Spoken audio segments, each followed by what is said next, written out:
right now, at this very moment. Somewhere, someone is sitting in a quiet room, rehearsing a conversation that hasn't happened yet, practicing what to say, how to explain, how to defend a decision that was already made. And the worst part?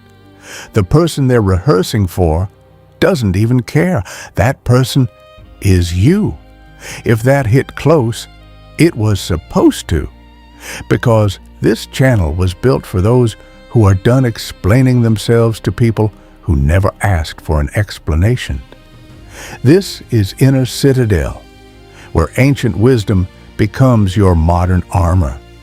If you're building the kind of mind that can't be shaken, subscribe now, because what comes next could change how you move through every room you walk into for the rest of your life.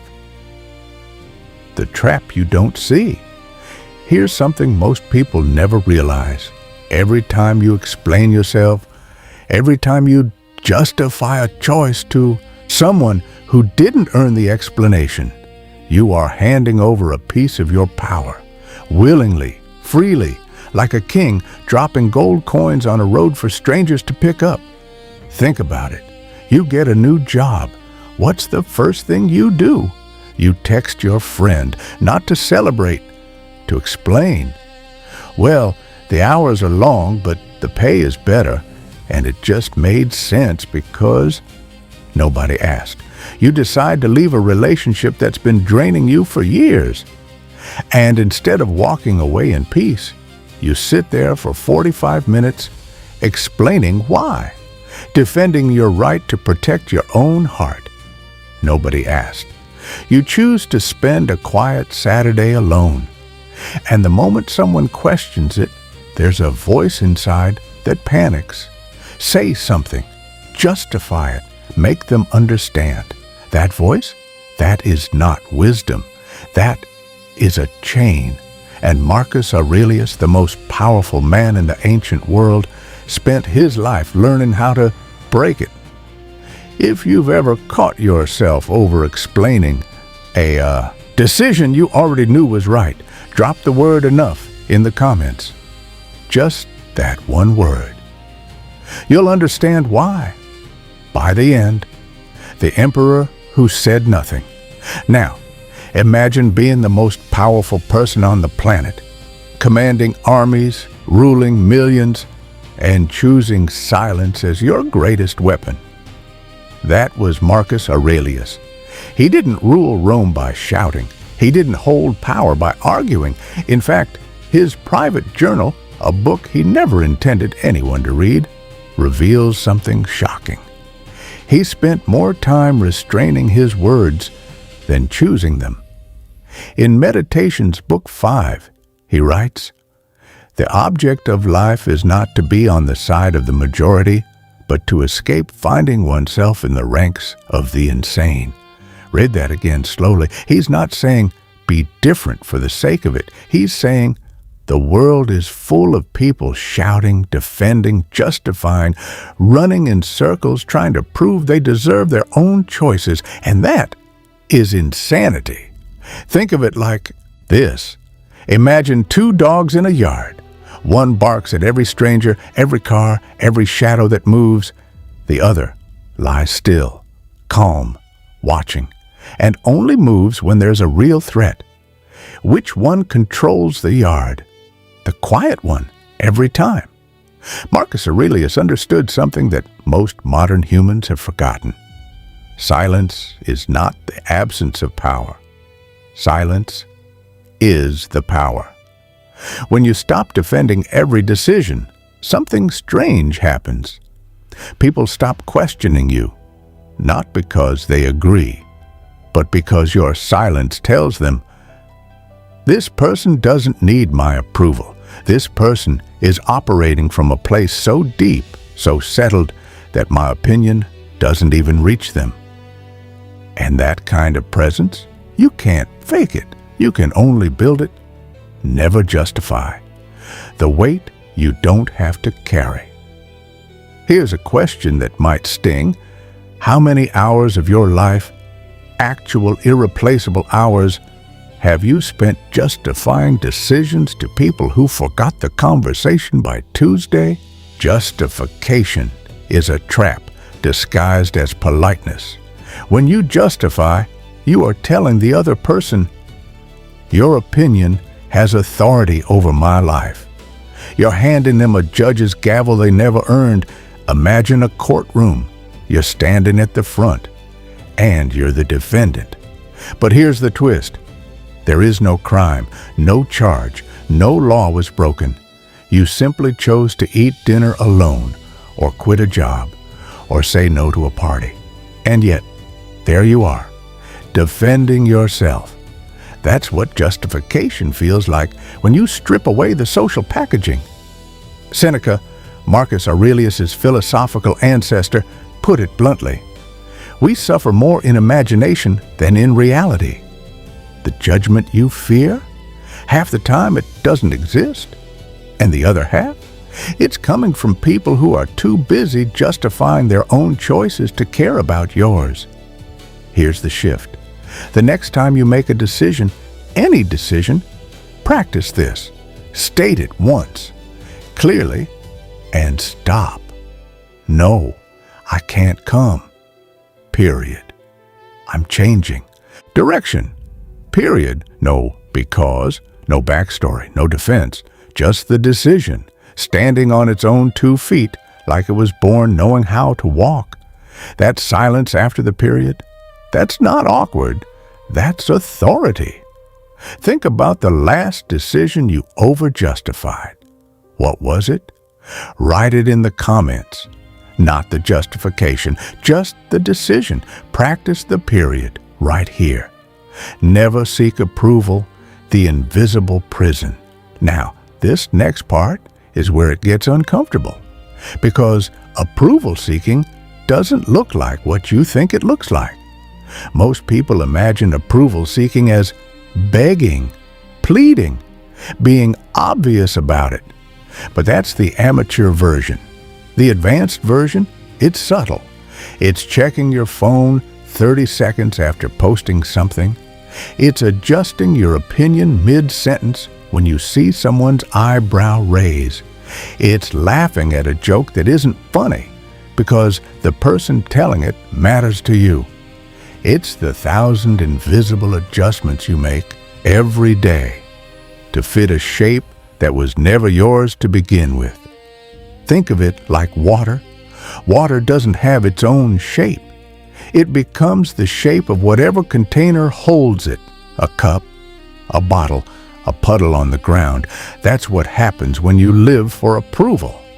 You lose your own shape. You become whatever container other people's opinions pour you into. Marcus Aurelius refused to be water. He was stone, carved by his own hands, shaped by his own values. And when the world tried to pour him into a different container, when senators whispered, when generals challenged him, when even his own family questioned his choices, he didn't argue. He didn't shift. He simply stayed. In Meditations, Book 4, he writes, "It never ceases to amaze me. We all love ourselves more than other people, but care more about their opinion than our own." Let that settle. You would never let a stranger walk into your house and rearrange your furniture, but you let strangers rearrange your decisions. Every single day, their raised eyebrow becomes your hesitation. Their silence becomes your doubt. Their approval becomes the oxygen your confidence breathes.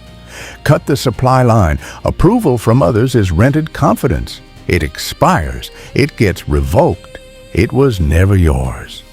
Real confidence, it's built brick by brick from the inside every time you make a decision and stand behind it, especially when the room goes quiet, especially then. Here's a challenge. Think of one decision you've been delaying because you're waiting for someone else's approval. Just one. If you're brave enough, share it below. Not for approval, for accountability. Never explain. The art of letting your life speak. There's a reason the most powerful people in history wrote more than they spoke. And it's not because they had nothing to say. It's because they understood something dangerous about explanation. Every word you use to explain yourself is a thread. And the more threads you offer, the more someone can pull until the whole fabric unravels.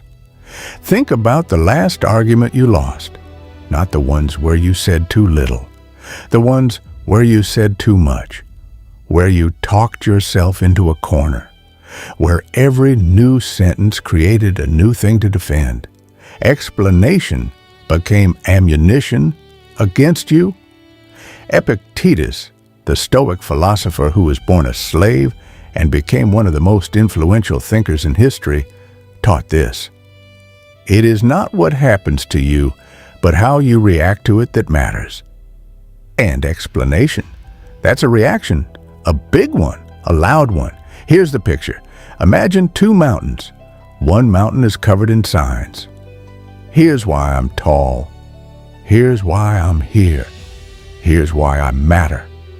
The other mountain, bare, silent, just standing there, enormous, undeniable. Which one commands more respect? The mountain doesn't explain itself. It doesn't justify its height. It doesn't seek the valley's approval. It simply is. And that is the energy Marcus Aurelius carried every day of his 20-year reign. Not the energy of argument, the energy of existence, of showing up so fully, so completely, that explanation became unnecessary. Your life is the argument. Your choices are the evidence. Your consistency is the closing statement. Stop narrating the movie while people are trying to watch it. Which mountain have you been? The one with the signs or the one that just stands? Be honest.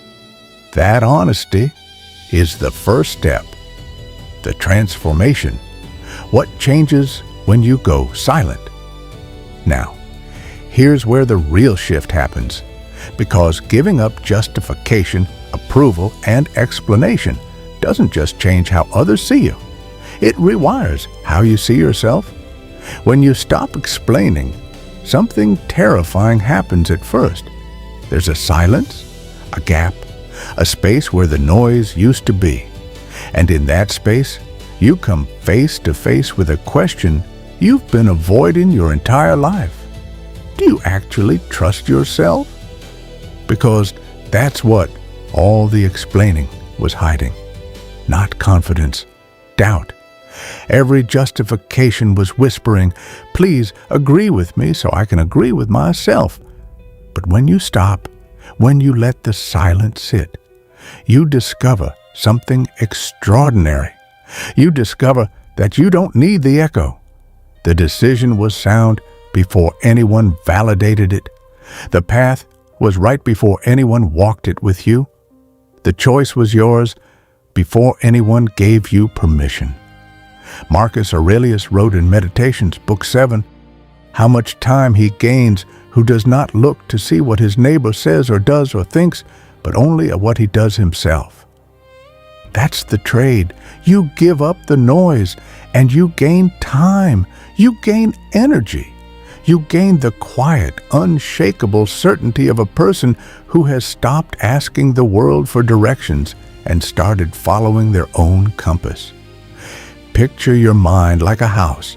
For years, you've had the front door wide open. Anyone could walk in. Co-workers, strangers on the internet, family members with opinions about your hair. They track mud through the hallway. They rearrange your thoughts. They leave, and you spend hours cleaning up. Silence is the act of closing that door. Not with anger, not with resentment, just gently, firmly, with a lock that only you hold the key to. That's your inner citadel. That's what Marcus Aurelius was building every single morning when he sat down and wrote those private words to himself. Not for applause, not for approval, for armor. Your inner citadel. So here's the question, and this one isn't rhetorical. Starting tomorrow, not next week, not next month, tomorrow. What is one decision you will make and not explain? One no without a because. One choice without a defense. One step forward without looking back to see who's watching. Marcus Aurelius didn't rule Rome by asking Rome's permission. He ruled by building an unshakable center, a place inside himself where the noise of the world couldn't reach. That place has a name. It's called the inner citadel, and if you've made it this far, you're already building yours. If this shifted something inside you, if you felt even one chain loosen, subscribe to Inner Citadel. Not for the algorithm, not because a voice on a screen told you to, but because the version of you that stops explaining, that version deserves a place to come back to. Drop your one decision in the comments. The decision you'll make tomorrow without justification, without approval, without explanation, and remember, the mountain never explains itself. It just stands.